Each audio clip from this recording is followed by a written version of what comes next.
As you remember, I told you that any three-dimensional object, any solid object that you create is meshed by default. But here is another type of object that I'm going to create. I want to create a surface. So I'll go to Start menu, Shape, Generative Shape Design, and here I want to create a part. Now I want to create a polyline. I can create points on plane, or I can go to plane and select points. For example, I go to YZ plane, sketch environment, and put some points here. Let's select point first. This is here, selecting point. The other one is here, select point, and the other one is going to be here, and selecting the point, the fourth one is going to be here. So I exit my workbench.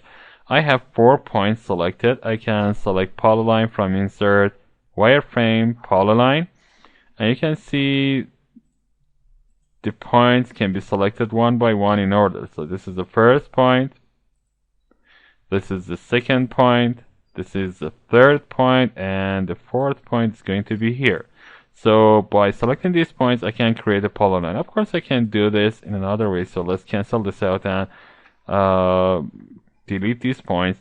I can go and select point from here and select a point on plane. And this is exactly the same as what I did previously. I select this plane, for example. This is the first point. I click on point, click on plane. This is the second point. Click on point and plane again. This is the third point, and either way is okay. So you can do this.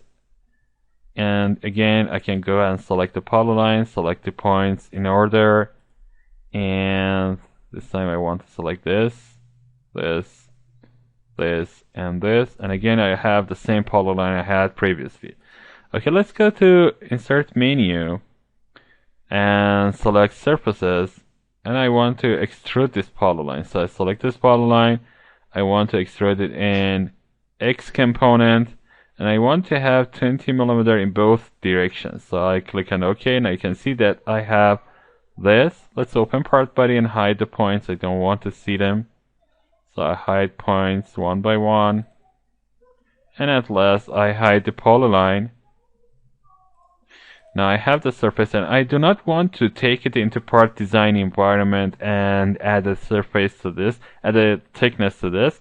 I just want to take it into Analysis and Simulation, Generative Structural Analysis, and here I want to select a static analysis. You can see that I have brought this model manager out of this toolbar so that it is easier to work with, and you can see that I have some problem with my graphic card right here because it is a little hard and a little resource intensive.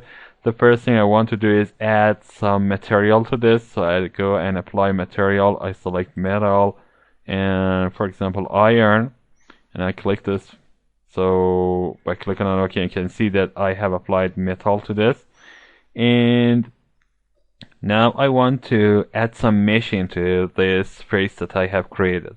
And you can see that this is not meshed by default. You cannot see that green sign inside this part. So I go to Model Manager and select different types of meshing that's available here. You can see that I can have 3-dimensional meshes, I can have 2-dimensional meshes, and I can have 1-dimensional. I can easily guess what their use are. So I select Arc-Tree Triangle Mesher that is used for 2-dimensional meshers, and I click on this. Now you can see that the dialog box opens.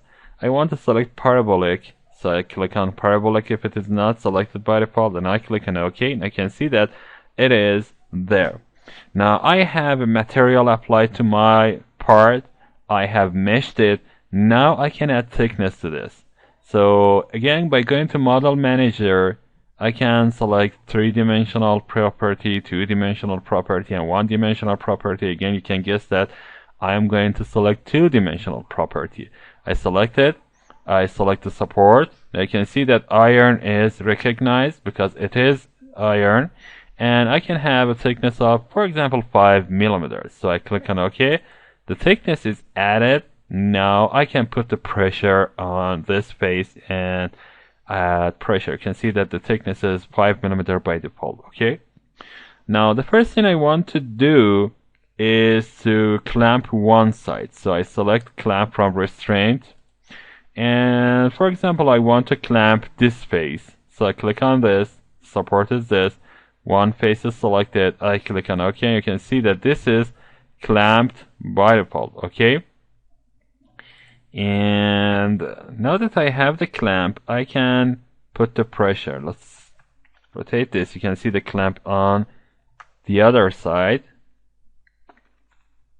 Now I want to put pressure on this, so I go to loads and put a pressure. I select pressure from here, and again 20 Newton square meter is okay. I want to put the pressure here, and I don't want to have data mapping right now, so if I rotate it again, you can see that pressure is applied to my part. Now that I have pressure, I have